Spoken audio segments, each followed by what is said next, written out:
Palalagay ko muna to kay ate sa may tindahan para ano. Te, palagay nga ako te ng ano te. Ng ano.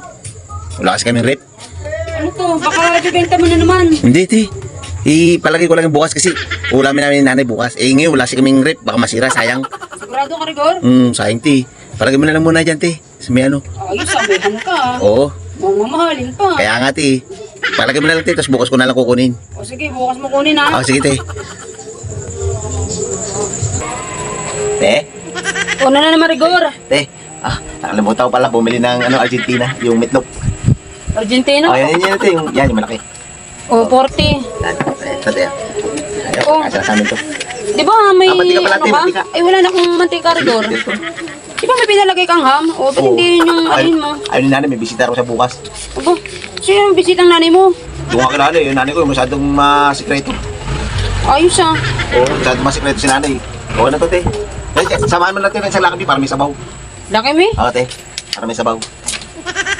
Kaya, ewan ko kay nanay. Hindi ko alam kung sa akin ba ipapakain o sa bisita. Sabi ko, may bukasan natin. Huwag daw. Napaka-arte ni nanay. Grabe si nanay. Wala na akong laki mo. O sige, pwede na to, te. Masarap din naman, te.